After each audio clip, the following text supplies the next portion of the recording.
All right, Shalom. I want to start off by giving all praise, honor, and glory to Yahweh, Bahashum, Yahweh Shai, Bahashum, Rachak Kodash. I want to give double honors to our apostles and elders of Great Millstone who rule well, and grace and peace to you elect around the four winds, believing and pushing this truth in all sincerity. May the blessing of election be upon your houses. This is your fellow servant, Rakhaya from the GMS Orlando camp, coming at you with another impromptu lesson. And I wanted to entitle this lesson, Don't Allow the Flesh to Press Down Your Expectation. You know, and I want to bring this brief exhortation, to you elect, because a lot of the times the flesh and the conditions in the flesh can cause us to press down our expectations. Or the mind that muses upon many things can cause us to lose sight of the victory that's before us. And through the Spirit, the Lord is teaching us every day to draw closer in the Spirit and to walk more in the Spirit, as much as possible, so that our eyes stay focused on the victory at hand, and our expectations continue to rise concerning Yahweh Bahashum Yahweh Shai and our different perspective situations. Because ultimately the Lord has the victory over our situation, and our situation is small in the full spectrum, of the whole matter. When you really zoom out and you look at our different situations, it's really small, especially to the Lord. And the Lord is allowing us to see that, the more and more we are allowed to dwell in the Spirit, the more and more that the Lord draws closer and sups with us, the more we see that our problems really are small, and our expectation in the Lord should be high, especially in these times that we're living in now, as we're witnesses to the great power and magnificence of Yahweh Bahashum Yahweh Shai and prophecy. But I was just sitting here meditating on Wisdom of Solomon, the 9th chapter. I was reading, and I want to get this here in Wisdom of Solomon 9 and 14. And it's a spirit too. Before I cut, like a few seconds before I cut the camera on, it was a bull shark that was attacking one of these fish. Thrashing, attacking one of these fish. I think he caught it. But the flesh is like a bull shark. Let me try to level this. The flesh is like a bull shark. It's very aggressive. It's very aggressive, and at any side of weakness, it attacks. That's why spiritually we have to stay on our P's and Q's. Spiritually we have to stay on our square, continuing and our prayer, continuing in our reading, continuing in fasting, all right, continuing in fellowship, all right, so that our spiritual vessel is strong and it has no weaknesses, because the flesh is looking for any weakness to attack. The mind is looking for any weakness to attack. And that's why the Lord constantly, put an emphasis on strengthening the mind and strengthening the spirit, because the brunt of our battle in this truth of ours is spiritual, it's mental. Your biggest battle is yourself and the thoughts against yourself, the guilt, of shortcomings of times past, which the Lord told us not to focus on. The Lord told us not to let the shortcomings of the past weigh us down to where we become unprofitable, not only just to ourselves, but to those around us. But this is Wisdom of Solomon, chapter 9 and verse 14. It says, "For the thoughts of mortal men are miserable, and our devices are but uncertain. For the corruptible body presseth down the soul, and the earthly tabernacle weareth down the mind that museth upon many things." All right, and I want to get this 15th verse again. All right, but that 14th verse is very powerful as well, because it says, "For the thoughts of mortal men are miserable, and our devices are but uncertain." It says the thoughts of mortal men are miserable. And that's why the Lord told us in 2nd Esdras the 14th chapter and the 14th verse, let go from the mortal thoughts. Cast away the burdens of man. Put off now the weak nature. All right, because mortal thoughts lead to mortal outcomes. All right, the Lord told us to put on the immortal. All right, put on the eternal. Seek and that eternal glory through Yahushua. All right, put off the mortal thoughts. It says, let go from the mortal thoughts, cast away the burdens of man, put off now the weak nature, and set aside the thoughts that are most heavy unto thee, and haste thee to flee from these times. Those mortal thoughts are essentially weak nature. It's weakness. The thoughts of whatever, may plague you, flesh-wise. It's weakness. And the Lord told us to put off those thoughts and to put on the immortal. All right, to dwell on things and matters pertaining to the spirit, because that's what is going to carry on to the next life. This flesh has a due date. This flesh has an end date, but our spirits rather have no expiration. The Lord is preparing us for the everlasting. All right, and it starts now with our thoughts, our thought process, our perception. It starts now with the transforming of our mind. The immortal. It says back in Wisdom of Solomon 9 and 15. It's 14. It says, for the thoughts of mortal men are miserable. And our fleshly thoughts, the mortal thoughts are miserable, man. All the flesh, likes to dwell on is things that are temporal. The flesh likes to harp and make an emphasis on things that ultimately aren't profitable for our spiritual growth. The flesh will be stressed out over a bitch. The flesh will be stressed the hell out over a bitch that left, or some money that you lost, or death. The flesh will be stressed out over some bullshit. The thoughts of mortal men are miserable. And that's why the Lord told us to put on that immortal, because the thought process that we have been given, all right, because it's a thought, we've been given these thoughts. It's not something that we just came up with on our own. Yahushua had to bestow this upon us. Yahweh Bahashum Yahushua had to bestow this upon us, this new thought process, this new way of thinking, this new perception. It's been renewed. And now the immortal causes us to muse upon things that are profitable for our growth and that are according to the will of Yahweh Bahashum Yahushua. Now we no longer dwell on, we're no longer fucked up about keeping up with the Joneses. Hey, Shalom, Azaria. Yahweh Bahashum Yahushua. Bahashum Rakakodash. Rakatha. Shalom, bro. No longer we're no longer caught up with keeping up with the Joneses, or what bitch we may lose, or what money we may lose out on, what job opportunities we may lose out on, and so on and so forth, or death. We're no longer hung up on these mortal things. Our thought process is now entered into that of the immortal nature. Now we're musing upon Yahushua and his dominion. The commonwealth of the nation of Israel. The nations who are going to be made tributary to the nation of Israel. New bodies, that are going to be given unto the elect in the nation of Israel. An everlasting righteous, dwelling place wherein we'll be allowed to rest. These things are what our mind muses upon now. The building of the Lord's third temple, spiritually. The miracles that are getting ready to be performed here in these latter days, through the mercy of the Lord. These are the things that we muse upon now. We're no longer weighed down, by the mortal thought process. But it says, Wisdom of Solomon 9 and 14, for the thoughts of mortal men are miserable, and our devices are but uncertain. For the corruptible body presseth down the soul.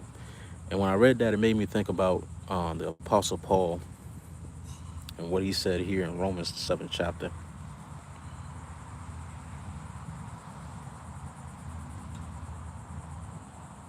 And let's get the 16th verse, Romans 7, 7 and verse 16. If then I do that which is I would not. It's like at 15. It says, for that which I do, I allow not. For what I would, that I do not. But what I hate, that I do. It's a constant battle, in this flesh. Because the flesh is constantly, the corruptible flesh is constantly weighing down the spirit. That which you hate, you end up doing. And that which you need to do, you end up not doing. It's a constant battle. And the Apostle Paul went through the same battle. And we can see this the same thing chiefly in Yahushua. But the Apostle Paul was saying, that which I hate, I do. And that which I would, I do not. This flesh, the corruptible flesh is constantly weighing down the things of the spirit. And we can't allow the flesh to weigh down our spirit to the point to where we become unprofitable in nature to the Lord, to ourselves first and foremost, and to the Lord. We can't allow that to take place within our vessel, especially in the time that we're living in now. I want to get that in the GNT. I want to get that in the GNT, that Romans 7. Bear with me real quick. I got my GNT Bible. Let me turn to the page real quick.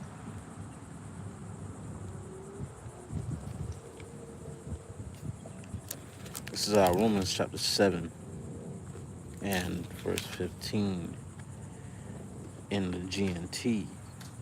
It says 13.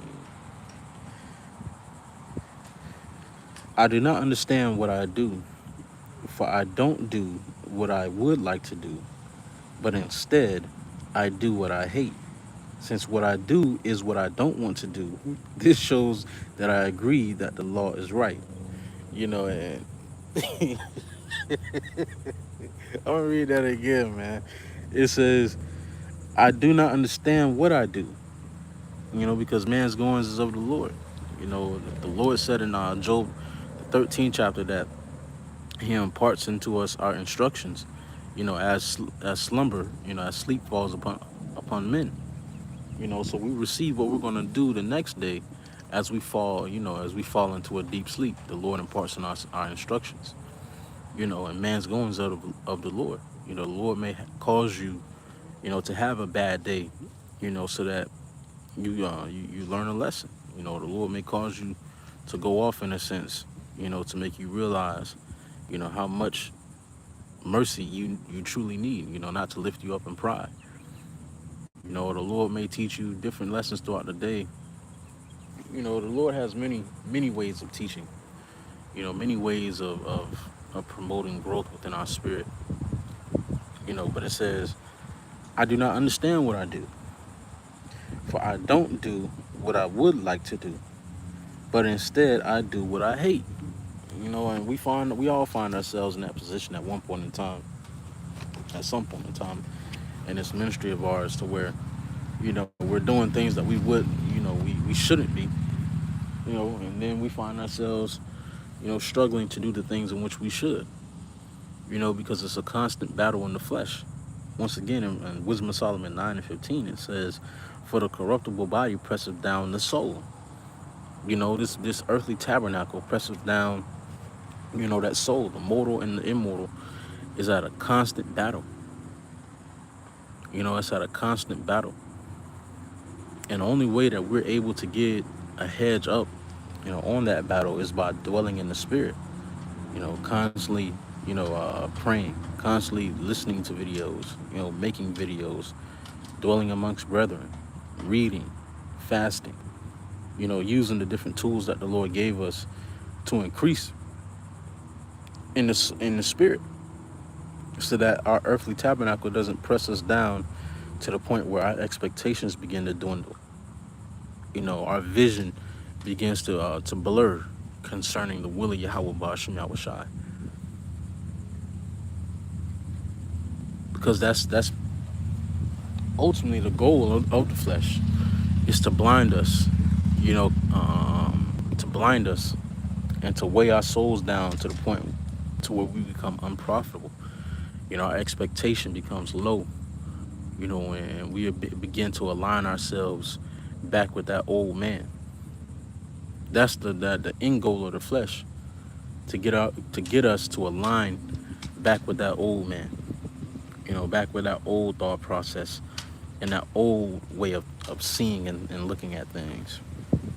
It says, and the earthly tabernacle weighed down the mind that museth upon many things. The mind is constantly thinking about bullshit. The scripture saying Jeremiah 17 that the heart is wicked above all things. Who can know it? Speaking about the mind thinks upon many things throughout the day. And that's why the Lord gave us a guideline to our thoughts, in Joshua, the 1st chapter. Okay? He said, meditate upon these things, then thou shalt become prosperous, and then thou shalt have good success. Roughly paraphrasing. Once we start to meditate upon the ways of the Lord, then we become spiritually prosperous and successful. Then the earthly tabernacle is no longer able to have a hold over our spirits. We begin to win that battle.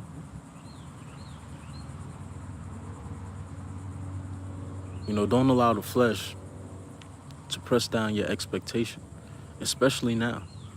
Now is the time to be dwelling more and more in the spirit as much as possible, because it feels good to dwell in the spirit. Speaking for myself first and foremost, it feels good to dwell in the spirit. This is our habitation. This is where we're supposed to be. This is where the Lord wants us.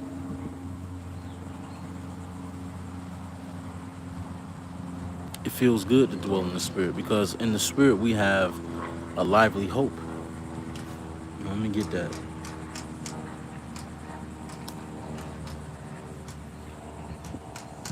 This is 1 Peter, and the fish had to chime in on that. This is 1 Peter chapter 1 and verse 3. It says, blessed be the heavenly Father, power and Father of our Lord Yahushua HaMashiach, which according to his abundant mercy have begotten us again unto a lively hope by the resurrection of Yahushua HaMashiach from the dead. All right, so the Lord has begotten us again unto a lively hope. All right, the hope that is within us is alive, just like this river. All right, it's alive, full of life. In this river right now, there are fish that are growing. There are animals that are being, consumed. There's animals that's sleeping. There's animals that are getting ready to evolve. And that's us in the faith. There's something constantly going on with us, spiritually and mentally, concerning our growth, and concerning us drawing closer to Yahushua. Our hope is lively.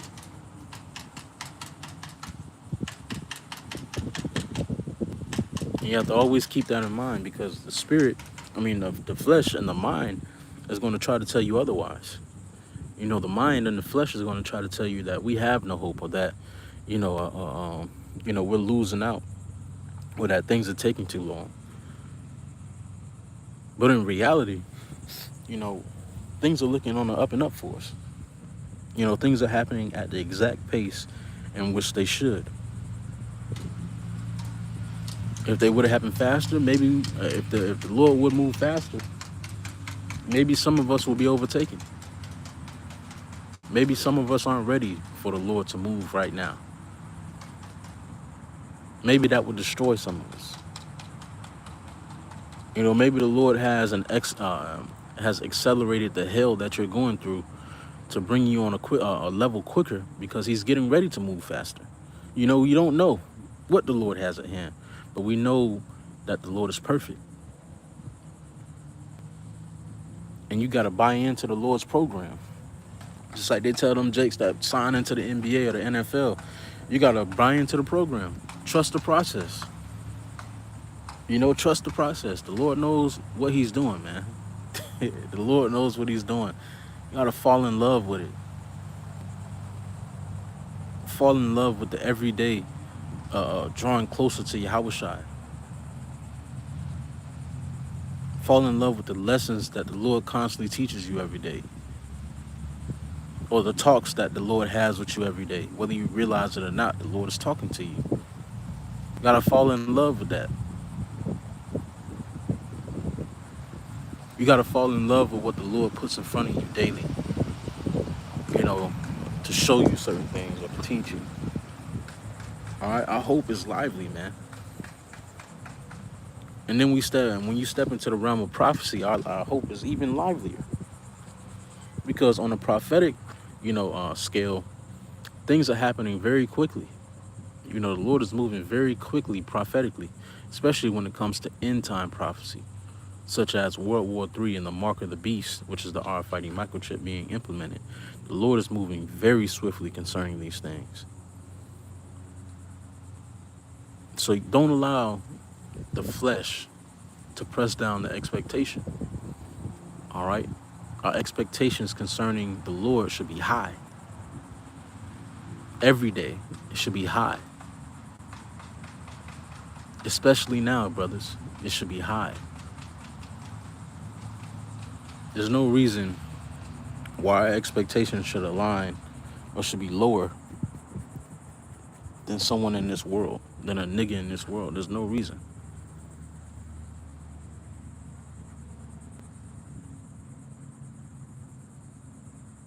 But with that being said, I believe the point has been made. Lord willing, this is edifying unto you elect.